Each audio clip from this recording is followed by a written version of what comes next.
Hi అండి. ఈరోజు మన ఛానల్లో ఎగ్ బుర్జీని ఎలా తయారు చేసుకోవాలో చూసేద్దాం.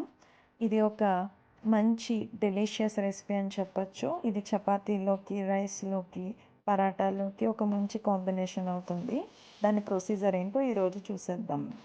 Welcome to SBNP family vlogs. నేను మీ భవాని. ముందుగా ఒక బాండీలోకి 4 టేబుల్ స్పూన్స్ ఆయిల్ తీసుకొని నేను ముందుగానే ఒక 6 ఎగ్స్‌ని బీట్ చేసి పక్కన పెట్టుకున్నానండి. పాన్ హీట్ అయిన తర్వాత అందులోకి ఈ ఎగ్ మిశ్రమాన్ని వేసేద్దాం.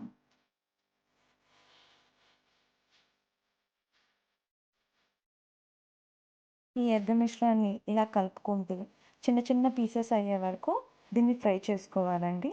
వీలైనంత చిన్న ముక్కలుగా అయ్యే వరకు మనం దీన్ని మిక్స్ చేసుకుందాం. చిన్న ముక్కలు అవ్వడం వల్ల మనకి కర్రీలో ఈజీగా మిక్స్ అయిపోవడానికి బాగుంటుందండి. వీలైనంత చిన్న ముక్కలుగా చేసుకోవడానికి ప్రయత్నించండి. సో ఇప్పుడు మనం వేరే గిన్నెలోకి ట్రాన్స్ఫర్ చేసేసుకుందాం.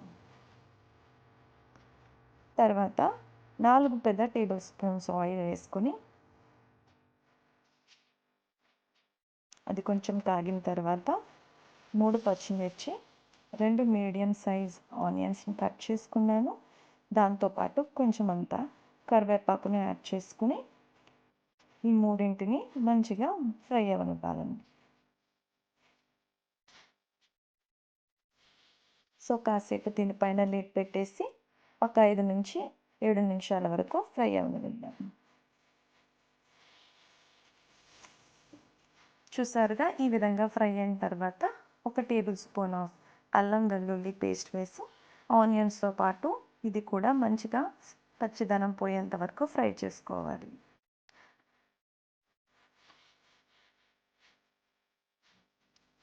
అల్లం వెల్లుల్లి కూడా మంచిగా వేగిన తర్వాత 4 మీడియం సైజు టమాటోని ముక్కలుగా కట్ చేసి పెట్టుకున్నాను. ఇప్పుడు దాన్ని కూడా యాడ్ చేసేద్దాం. సో దీంతో పాటు మనం 1.5 స్పూన్ సాల్ట్, పావు టీ స్పూన్ పసుపు, 1.5 టీ స్పూన్ కారం, హాఫ్ టీ స్పూన్ ధనియాల జీలకర్ర పొడి, వీటిని అన్నింటిని మంచిగా మిక్స్ చేసుకుని టమాటోస్తో పాటు మంచిగా వేగనివ్వాలి. అలా వేగడం వల్ల అన్నింటిలో ఉన్న పచ్చిదనం పోయి మనకి గుజ్జుగా తయారవుతుంది. దీనికి ఒక 2 నిమిషాల పాటు లిడ్తో కవర్ చేసేద్దాం. టమాటోస్ ఇలా గుజ్జుగా అయ్యేంత వరకు వేగనివ్వాలండి. చూస్తున్నారు కదా, వీడియోలో చూపించినట్టు అంతా దగ్గర పడిన తర్వాత ఒకసారి బాగా కలుపుకొని ముందుగా మనం తయారు చేసి పెట్టుకున్న ఎగ్ ముక్కల్ని ఇందులో యాడ్ చేసేసుకుందాం.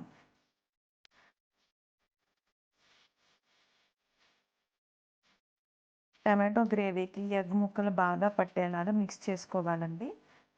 అలా పట్టడం వల్ల ఎగ్ పీస్లోకి అన్నింటిలోకి ఈ గ్రేవీ అనేది చేరుతుంది. సో అలా చేరటం వల్ల మంచి రుచి అనేది ఎగ్ కర్రీకి వస్తుందండి.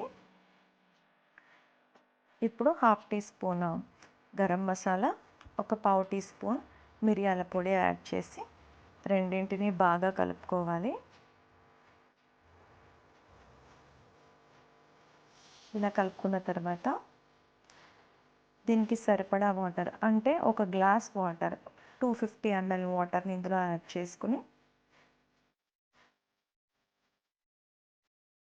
అంతా మంచిగా ఒకసారి కలిపేసి ఒక 5 నిమిషాల పాటు దీన్ని బాగా ఉడకనిద్దాం.